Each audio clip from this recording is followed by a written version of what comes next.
I.S.U.P.K.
Better yet, I want you to read verse 1.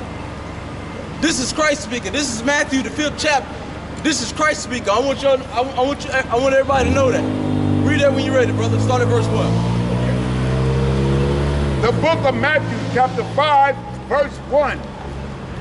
And seeing the multitude, he went up into a mountain. And when he was set, his disciples came unto him. They said, who now? His what? His disciples came unto him. So that's who Christ was talking to. Right. Christ was talking to his disciples. Now see, I know this is something that you'll never see in the Christian church. That's who Christ was talking to, because Christ was not talking to everybody. He was only talking to one group of people. And specifically in this chapter, he was talking to his disciples. Right. And his disciples were Israelites, in case you didn't know. Right. That's who he was talking to. Come. He was talking to his disciples. As he said, he saw the multitude. He went up into the mountains. He went to go talk to his brothers. Drop that. Go down to verse 17. Verse 17. Think not. Say what?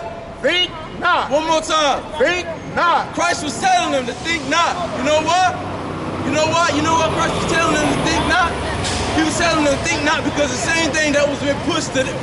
So like the same thing that was being taught back then is being taught today. For us to not to keep the law, statutes, and commandments of the Bible. That you can eat shrimp, crab, pork, and lobster. Right. That you can do all these things. You could be a homosexual. You could be a homosexual. Because the Lord is what? What Christians say? Oh, the Lord, he's still working on it. He ain't through with me yet. That's the main thing. That's what they like to say.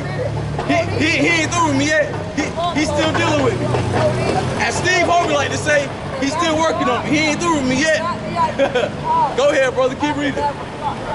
Think not that I am come to destroy the law. So what? Think not that I am come to destroy the law. Come to what? Think not that I am come to destroy the law. So Christ wasn't coming to destroy the law.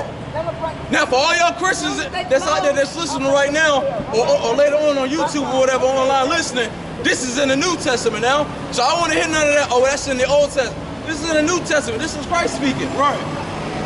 This is Christ speaking. This is Christ speaking. Christ is saying this now. Keep reading, brother. Or the prophets. Or the prophets. Christ was coming and he was telling his disciples, he was saying, think not that I come to destroy the law. He wasn't coming to destroy the law. He was coming to show them brothers and sisters what to do with the law. Just like we doing to you today. We ain't coming to destroy the law. We coming here to wake up our people to show you what the laws in the Bible. That the laws were never done away with. Christ never came to do that. Keep going, brother. I am come. I am not come to destroy, but to fulfill. Keep going. Verse 18. Verily I say unto you, till heaven and earth pass. Till heaven and earth pass. That's somebody. One jot or one tittle shall in no wise pass from the law till all be fulfilled. It says what? Says what? Not one jot or one tittle shall in no wise pass from the law till all be fulfilled. It says to all be fulfilled. So nobody is getting a pass from this. Nobody gets a pass. So that kills the whole thing, but the laws are done away with. Or you don't have, or as Steffi O'Donnell like to say, you don't even have to keep the Big Ten no more. Because as we just read it here, it says in no wise a pass from the law. So nobody gets a pass from the law.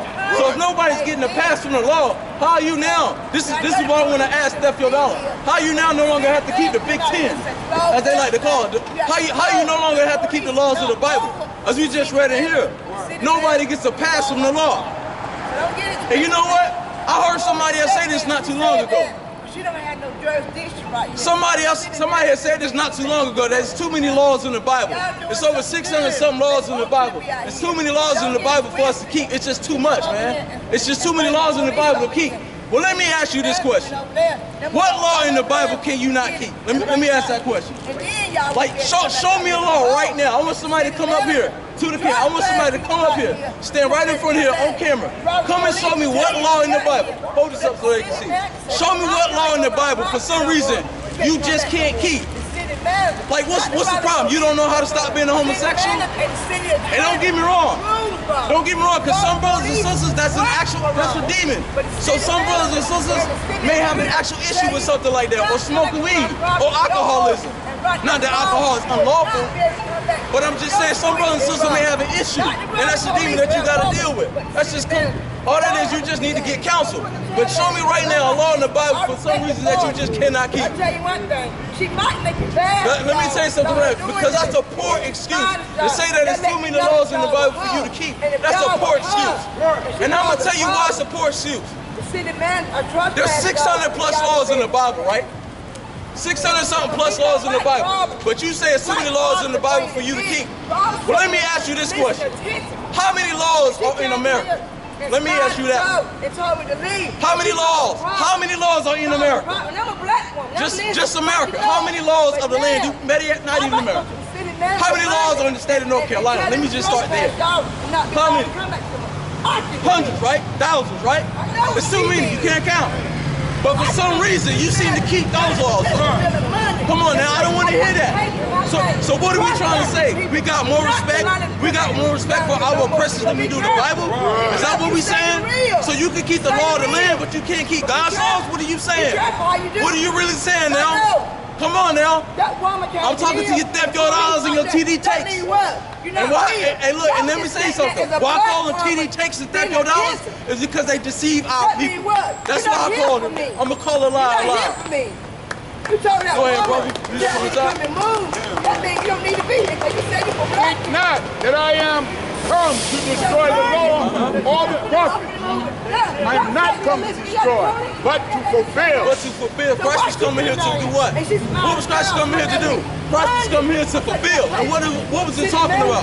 When Christ was saying that, Christ was coming down here to teach not only his disciples, he was also coming to teach our other Israelites that we were not to get rid of the law, that we were to keep the law, statutes, and commandments. That's what we're doing right now. That's what we have to do right now, try to dispel this stuff that Christianity has always spit like here. But that's something that we have been taught since we got here. That's why our people are destroyed today because of that.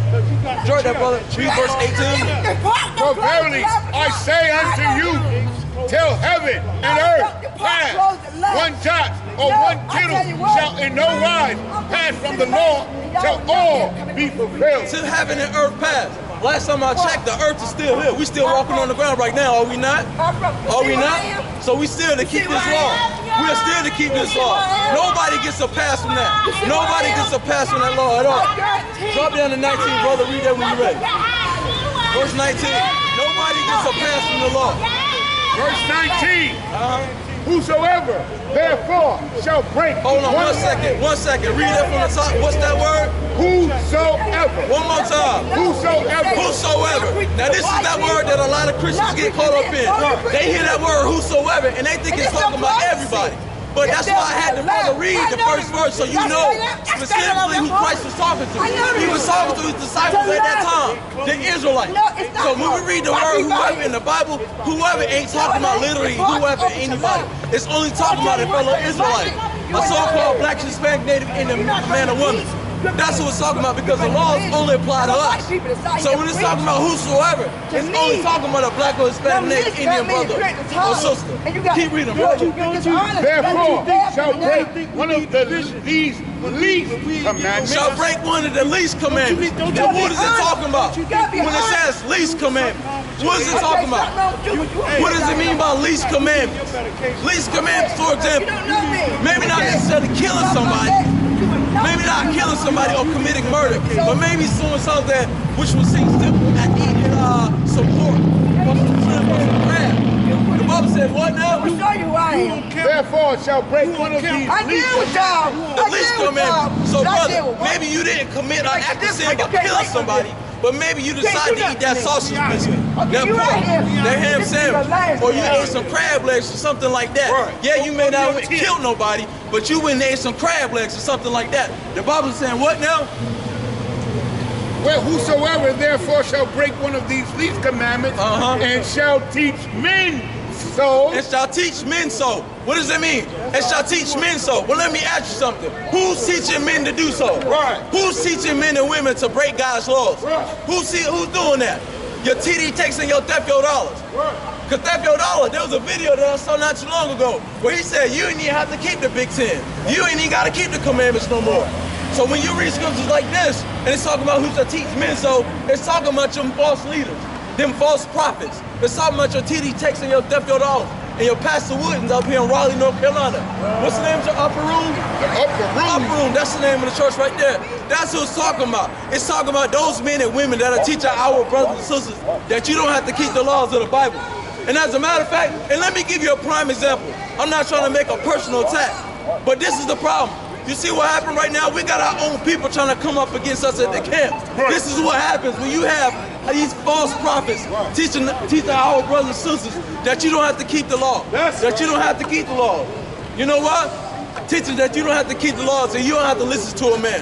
Well, let me tell you something right now. Up here in the I.S.U.P.K, you will learn to take orders from a black man. Let me tell you that right now. That's right. You will follow, or you won't be up in here. Right. There's no way. There's no reason why our own sisters should be coming up against us. Right. We out here fighting, putting our lives on the line for you, black men and black women. There's no way. But you know what? That's something that our oppressor have done to us, has set us to go against one another and fight one another. Stockholm Syndrome, what are the ones? Stockholm Syndrome. We are fighting one another, we at war. We come out here and we say that these are our oppressors. These are our oppressors and they out here to harm and kill us. And our own people come out and fight us and say that we're wrong. Right. Go ahead, brother, keep reading. And shall teach men so, he shall be called the least. He shall be what? Called the least. He should be called the least in the kingdom. So you theft your dollars and your TD takes and your what's Shirley Caesar and Pastor Wooden.